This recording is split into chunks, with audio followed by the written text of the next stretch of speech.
Canal UNAD TV en Red.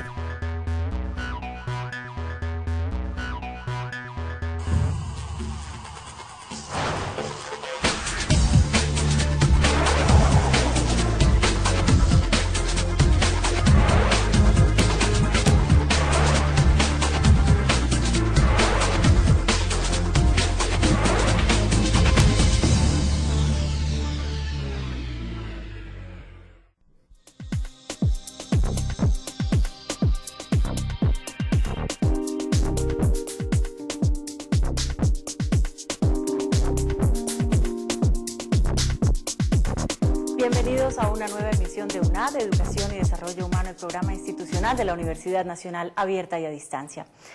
Hace un tiempo, a finales del año 2008, Colombia se sorprendió cuando escuchó hablar de un término que era prácticamente nuevo, un término que se refería a los falsos positivos. Y estos hacían referencia a algunos miembros del Ejército Nacional o la Policía que presentaban a unos jóvenes muertos como presuntos guerrilleros. A pesar de lo mucho que se ha hablado, nosotros queremos aquí en UNAD, Educación y Desarrollo Humano, profundizar en el tema, conocer un poco más, porque naturalmente ustedes a través de los medios de comunicación han recibido bastante información, pero queremos y quisimos por esta razón llamar al doctor Juan Manuel Hernández Bor, que es representante a la Cámara, para que nos explicara el tema. La razón es que él precisamente fue quien lideró uno de los debates que se hizo en el Senado a este tema, bajo un cuestionario que fue respondido por el señor general Freddy Padilla de León, quien en el momento de la respuesta de este cuestionario ejercía con las funciones del despacho del ministro de Defensa Nacional. Pues a ustedes, bienvenidos, al doctor Hernández Borges, muchas gracias por encontrarse con nosotros, al doctor Jaime Leal Afanador por acompañarnos como siempre. Vamos a dar inicio porque es un tema bien complicado. Inicialmente, representante Hernández, yo quisiera que nos comentara un poco acerca de cómo surge el tema, pero y muy especialmente, ¿qué son los falsos positivos? Bueno, importante esa pregunta de qué son. Positivo se llama en las Fuerzas Armadas cuando ante una denuncia de grupos al margen de la ley, ya sean paramilitares o guerrilleros, hay un enfrentamiento y obviamente o se capturan o hay bajas. A esto se le denomina un positivo. Y un falso positivo es cuando personas inocentes se hacen pasar, ya sea por guerrilleros, por paramilitares o en algunos casos por delincuencia común, y se presentan estos cadáveres como si hubieran sido el producto de un combate. Eso quiere decir que de alguna manera están buscando ganarse avemarías ajenos, aunque la palabra no sería avemarías precisamente. Pero realmente es un tema complejísimo, porque eran unas directrices que existían dentro de las Fuerzas Armadas, donde existían unas bonificaciones a todo aquel reinsertado de la guerrilla o paramilitar que denunciara, ¿cierto? Tenía unas bonificaciones. Obviamente estas directrices del Ministerio de Defensa pues sirvieron muchísimo y han servido mucho para desmantelar los reales grupos de paramilitares y los de guerrilla.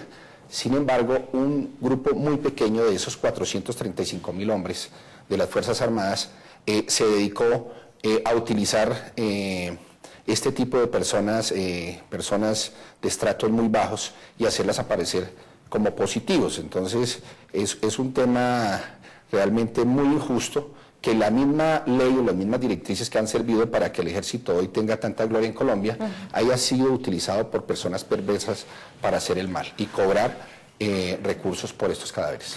Bueno, usted lo mencionaba, más o menos son, o casi siempre son personas de estratos socioeconómicos bajos quienes resultan involucrados como esos lamentables falsos positivos, es decir, esas personas que fallecen.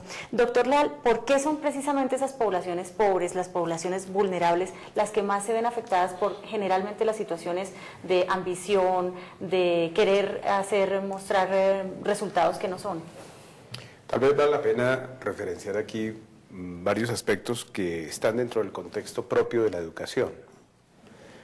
Yo creo que un derecho fundamental, además del de la vida, es el de la educación para todas y todos los ciudadanos de este planeta, y en particular en nuestro caso para todos los colombianos.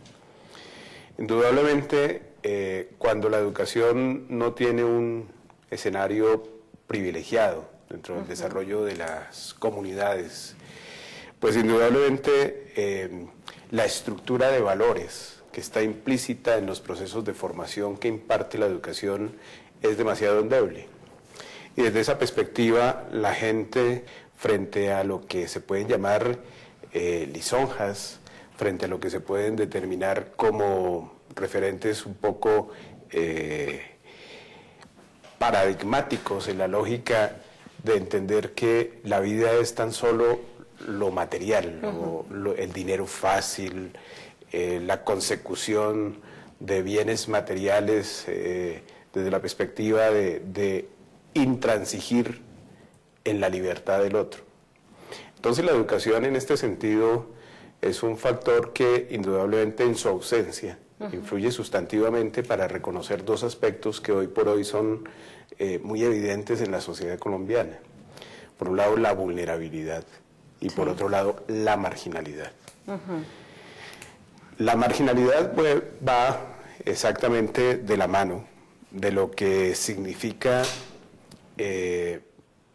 la marginalidad educativa, la marginalidad económica, la marginalidad geográfica inclusive. Y eso hace que este tipo de poblaciones que están en estas condiciones, pues indudablemente se vuelvan un factor de desestabilización del equilibrio social de una nación. En este orden de ideas, yo creo que lo que hoy nos llama en torno al tema de este programa, indudablemente es reconocer no solamente la situación específica de los falsos positivos, sino las alternativas que debe procurar afianzar el Estado colombiano, desde la lógica particularmente de la educación. Allí yo haría una fuerte reflexión para que los televidentes que en este momento nos están viendo, pues indudablemente entiendan que el mensaje que se quiere dejar hoy sobre la estructura propia del tema que estamos tratando es un mensaje en perspectiva, mensaje de alternativas que tienen que fluir dentro de la demanda de un derecho fundamental para todos los colombianos, ¿cuál es el educarse? Bueno, yo quiero invitarlo a que ese tema en particular lo tratemos una vez que regresemos de los mensajes institucionales, porque una de las razones de ser de nuestro programa justamente es plantear un tema, pero también algunas soluciones. Así que ya volvemos después de los mensajes institucionales. UNAD, Educación y Desarrollo Humano. Ya regresamos con Canal UNAD TV en Red.